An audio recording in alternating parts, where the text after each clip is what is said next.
Budget बना international monetary fund IMF के Washington के ऑफिस में।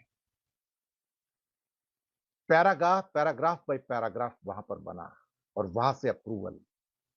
यहां पर तो सिर्फ पढ़ा गया है, सिर्फ पढ़ा गया है।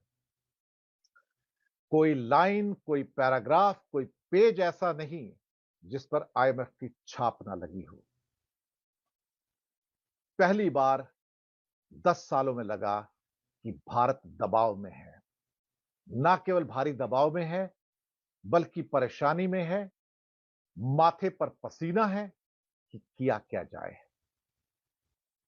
दरअसल जो 4 जातियां थी मोदी की, युवा, किसान, महिला, गरीब, किसी के लिए कुछ नहीं है यहां पर, कुछ भी नहीं। भरोसा भी नहीं है। और इससे पहले कि मैं अपनी बात आगे लेके जाऊं, मैं ये भी बता दूं कि जब जुलाई में मेन बजट आएगा, ये बजट पिछले 10 सालों का सबसे टफ बजट होगा, हार्श बजट होगा, आपकी जेबों के ऊपर डाका डालने वाला बजट होगा। और जितने भी उद्योगपति हैं और उद्योगों के ऊपर जो कॉर्पोरेट टैक्स के जो रियायती दरें हैं, उनको रिवाइज करने की प्रथा भी यहां से शुरू होगी। इस बात से कोई फर्क नहीं पड़ता कि वो सरकार मोदी की हो या सरकार कोई और हो, बजट तो आईएमएफ ही बनाएगा। कुछ हफ्ते पहले की बात है, आईएमएफ ने चेतावनी दी थी कि तुम अपनी सीमा पार कर गए हो, रेड लाइन, लाल रेखा पार कर गए हो। अब आप इस हालात में हैं कि अब आप और कर्जा नहीं ले सकते हो। हमने आपको कल बताया था और बताया था कि कैसे 55 लाख करोड़ से कर्जे की स्टोरी शुरू होती है 2014 के अंदर, और फिर वहां से 155 लाख करोड़ की स्टोरी लास्ट ईयर तक, वो भी हमने ही ब्रेक की थी न्यूज टाइम के ऊपर। और यह भी कहा कि अभी जो साल चल रहा है, यहां पर ये 155 लाख करोड़ बढ़कर 173 लाख करोड़ हो गया है। लेकिन नए बजट के अंदर अपनी आंखें खोल कर रखिए, अपने कान को खोल के रखिए, ये रकम अब 190 लाख करोड़ है। केंद्र का कर्जा 190 लाख करोड़ का, और स्टेट्स को मिला दो तो भारत के पूरे जीडीपी से ये अधिक कर्जा है। यही तो आईएमएफ कह रहा है आपसे कि आप कर्जे के ट्रैप पे हैं। आपने पिछले साल 17,35,000 करोड़ का कर्जा लिया। इस साल आप कहते हैं कि उस समय 5.8% का फिस्कल डेफिसिट था, यानी कि जीडीपी का 5% हमने कर्जा लिया। हमने इस बार कर्जा कम करके 5.1% पे लाके खड़ा कर दिया है, और कुल कर्जा इस समय 16,85,000 करोड़ लेंगे। लोग चौंक गए, ये लाइनें कहां से आई? 5.9 का डेफिसिट होना था, फिस्कल डेफिसिट, और बाजार कह रहा था 5.3, 5.4 का फिस्कल डेफिसिट होगा। ये 5.1 कहां से होता है? किसने इसको मजबूर किया भारत सरकार को कि आप कर्जा ले ही नहीं सकते अब? क्योंकि आप अगर और कर्जा लेते हैं तो फिर आईएमएफ की नजरें आप पर हैं। आप कहेंगे मोदी, और मोदी को आईएमएफ धमका दे और वर्ल्ड बैंक धमका दे, उनकी ये औकात?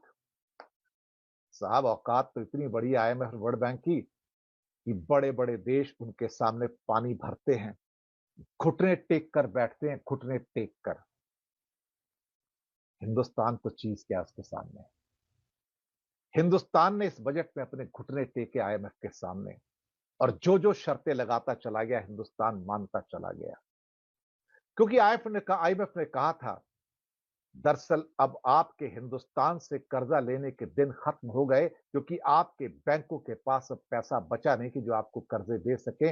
ना भारत की जनता के पास पैसा है कि वो आपको कर्जा दे सके, क्योंकि भारतीयों की जो सेविंग्स है, जहां से कर्जा आता है, वो ऑल टाइम हिस्टोरिक लो पे 5.1% पे है।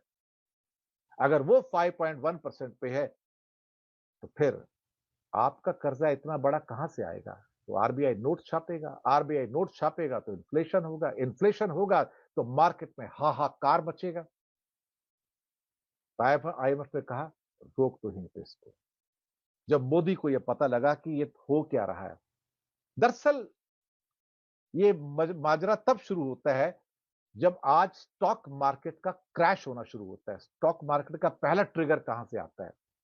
स्टॉक मार्केट को उम्मीद थी कि इस बार कैपेक्स यानी कि कैपिटल एक्सपेंडिचर जिसके बेस पे एक देश चलता है, जो खर्चा होता है, सड़कें बनती हैं, पुल बनते हैं, हाईवे बनते हैं, एक्सप्रेस हाईवे बनते हैं, फैक्ट्रियां बनती हैं, वो कैपिटल एक्सपेंडिचर जो होता है उसके बेस पे देश चलता है। वहीं से रोजगार निकलते हैं, वहीं से टैक्स आता है, वहीं से देश की प्रगति होती है, ग्रोथ होती है।